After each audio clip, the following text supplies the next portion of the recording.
আলহামদুলিল্লাহ সাকসেস হয়েছি, কিন্তু আসলে সবচেয়ে বড় সমস্যা হলো আমাদের ওলামায়ে কেরামের মধ্যে তো আসলে তো মতানৈক্য থাকাটা স্বাভাবিক, তার চেঞ্জ হওয়ার কিছু নেই। এক একজনের এক মত পথ, এর জন্য আমরা অনেক জিনিস অনেক দাবি আদায় করতে পারি না। দেখেন, আজকে 92% মুসলমান, মাত্র কয়েক পার্সেন্ট বিজাতি, এর মধ্যে হিন্দুদের পার্সেন্টেজ হয়তো বা 7 বা 6, বাকি বৌদ্ধ খ্রিস্টান অন্য সমস্ত সম্প্রদায়। কিন্তু তাদের ইউনিটি মজবুত থাকার কারণে তারা কিন্তু সকল দাবি দাওয়া আদায় করতে পারে। অথচ আজকে ওলামায়ে কেরামের বিশাল এক ইউনিটি, বিশাল এক গোষ্ঠী, বিশাল এক জাতি, কিন্তু কখনোই কোনো সময় আমরা আমাদের কোনো দাবি দাওয়া আদায় করতে পারি না। এর মূল কারণটাকে একটু ইশারা দিয়েছেন আমাদের মিজান সাহেব, দামাত বরকাতুহ। অনেক উপদেষ্টা আছে, কোন উপদেষ্টার ব্যাপারে কেউ কোনো কলম ধরে না, বক্তব্য দেয় না, কিন্তু আমাদের উপদেষ্টার ব্যাপারে একজন আলেম প্রতিনিধি হয়েছেন, বক্তব্য নাস্তিকরা দেয় না, বামপন্থীরা দেয় না, হিন্দুরা দেয় না, খ্রিস্টানরা দেয় না, আমাদের জাতি ভাইরাই তার ব্যাপারে আলোচনা শুরু করছে। এগুলো আমাদের মেজাজ এবং মন। যাই হোক, আল্লাহ আমাদের সবাইকে হেফাজত করেন। আসলে বুঝি না যে আমরা কেন বড় হতে পারছি না, কেন মনটাকে বড় করতে পারছি না, কেন কলবটাকে অনেক বড় করতে পারতেছে না, কেন আমি জানি না। আমাদের স্বতন্ত্র অবস্থায় এই স্বীকৃতি আমরা চাই, কওমি মাদ্রাসার স্বতন্ত্রতা বজায় রেখে এই অধিকার চাই। এটা কেউ স্বীকৃতিও না, এটা কারোর অনুকম্পা না, অনুগ্রহ না, এটার মধ্যে অধিকার। সে অধিকারটা কি? সে অধিকার হলো, একজন ছেলে যদি বিসিএস পরীক্ষায় অংশগ্রহণ করতে চায়, সে পারবে না কেন? আমরা এই কথা বলছি না যে সবাই বিসিএস অংশগ্রহণ করতে হবে। আমাদের কোনো জেহনি মেধা সম্পন্ন কোনো ছাত্র সেহেতু বিসিএস এ, আমরা এই কথা বলি না দাওরা পাস করার সাথে সাথে তাকে বিসিএস আপনি ই করেন, উইন করেন, আমরা তো এই কথা বলি নাই। সে পরীক্ষা দিয়ে পাস করার যদি যোগ্যতা রাখে, সে অংশগ্রহণ করতে পারবে না কেন? যদি অংশগ্রহণ করতে না পারে, বৈষম্য। আমি তো এই কথা বলছি না, আমরা এই দাবি করছি না যে আমরা দাওরার সার্টিফিকেট দেবো, আমাদেরকে বিসিএস ক্যাডার বানায় দেন, এই দাবি তো আমরা করছি না। আমরা বলছি আমাদের অংশগ্রহণ করার সুযোগ দেন, যদি আমরা উইন করতে পারি, পাস করতে পারি, তাহলে আমরা ক্যাডার হবো, সমস্যা কি? দেখেন, 92% মুসলমানদের এই কান্ট্রির মধ্যে সবসময় অন্যান্য সংখ্যালঘুদের দিকে তাকিয়ে আইন করা হয়েছে, কিন্তু সংখ্যাগরিষ্ঠ মুসলমানদের দিকে তাকিয়ে কোনো আইন করা হয়নি।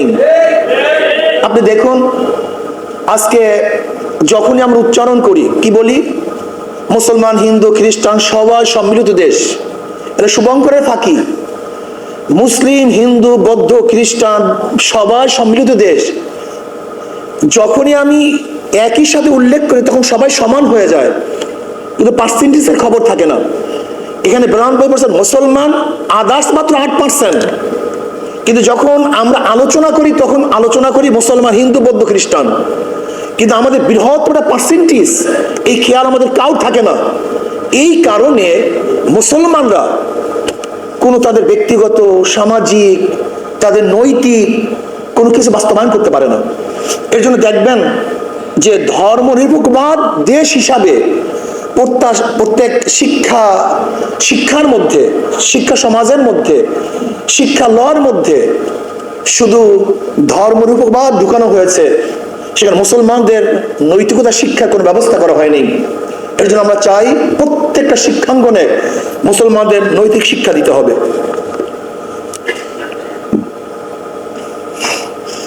ইসলামিক ফাউন্ডেশন সহ বিভিন্ন ইসলামিক গবেষণা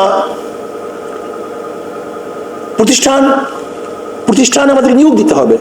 দেখা যায় ইসলামিক ফাউন্ডেশনে কওমি মাদ্রাসার ছেলেরা ডাইরেক্ট নিয়োগ নিতে পারে না, সেখানে চাকরি করতে পারে না, খ্যাতবোধ করতে পারে না। আমরা চাই এই সমস্ত প্রতিষ্ঠানগুলিতে ডাইরেক্ট কওমি মাদ্রাসার ছেলেরা সেখানে অংশগ্রহণ করতে পারবে। মডেল মসজিদ সহ যে কোনো মসজিদে আমাদের কওমি সন্তানরা সেখানে খ্যাতবোধ করতে পারবে, ইমামতি করতে পারবে। কিন্তু দেখা যায় সেখানে আমাদের কওমিয়ানদের সার্টিফিকেটকে সরকার অ্যালাউ না করার কারণে মডেল মসজিদে আমাদের কওমি ছাত্ররা সবচেয়ে যোগ্য, তারপরও তারা সেখানে খেদমত করার সুযোগ পাচ্ছে না। আমরা চাই মডেল মসজিদ সহ প্রত্যেকটা মসজিদে আমাদের কওমি সন্তানরা যেন খেদমত করতে পারে। দেখেন, আজকে বাংলাদেশের সবচেয়ে বড় প্রবলেম হলো দুর্নীতি। এই দুর্নীতির কারণটা কি? অনৈতিক চাকরিজীবীরা, কর্মচারীরা সেখানে চাকরি করার কারণে আজকে গোটা বাংলাদেশে দুর্নীতিগ্রস্ত হয়ে গেছে। কাজে আমরা চাই যারা নৈতিক শিক্ষা শিক্ষিত, যারা আল্লাহকে ভয় করে, এরকম আলেম সমাজ, সামরিক, আধা সামরিক বাহিনী সহ বিভিন্ন বাহিনীতে ধর্মীয় শিক্ষক নিয়োগ দিতে হবে। আপনার পুলিশ, মিলিটারি, র্যাব, বিজেপি সমস্ত জায়গাতে আমাদের কওমি ছাত্ররা যেন অংশগ্রহণ করতে পারে সে ব্যবস্থা করতে হবে। আমাদের জেলখানার যেই সমস্ত আসামিরা থাকে, যদি ঢোকে চোর বের হয় ডাকাত, যদি ঢোকে ডাকাত বের হয় খুনি, নৈতিক শিক্ষা না দেওয়ার কারণে। এই জন্য আমরা মনে করি প্রত্যেকটা জেলখানায় যদি কওমি মাদ্রাসার আমলওয়ালা কোনো উস্তাদ, দায়ী নিযুক্ত করা হয়, তাহলে আশা করা যায় যদি সেখানে ডাকাত ঢুকে তাহলে সে আল্লাহওয়ালা হয়ে বের হবে। এর জন্য জেলখানাতে যদি আমরা ধর্মীয় উস্তাদ নিযুক্ত করতে পারি তাহলে ইনশাআল্লাহ দেশের উন্নয়ন হবে, মানুষের উন্নয়ন হবে। আজকে দেখা যায় যে নেকার মাসালা, তালাকের মাসালা আমাদের কওমি সন্তানরা বেশি জানে, অথচ কাজী তার হতে পারে না। এর কারণ কি? সার্টিফিকেট মূল্যায়ন নেই। আমরা চাই যেন প্রত্যেকটা জায়গায় আমাদের কওমি সন্তানরা যেন কাজী হতে পারে সেই ব্যবস্থা করতে হবে।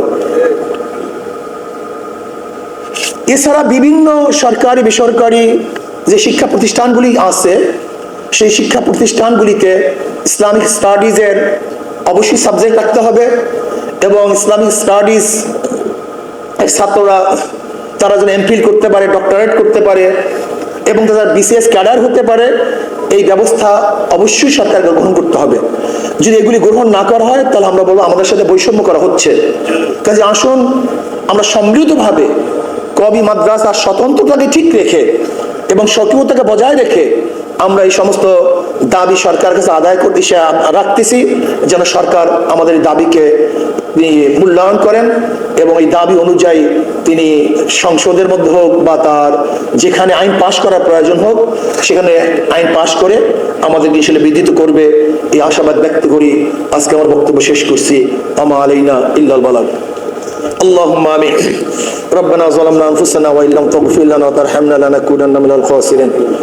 আল্লাহ আমাদের দাবি দাওয়াকে তুমি পূর্ণ করে দাও, বাস্তবায়নের তৌফিক দিয়ে দাও।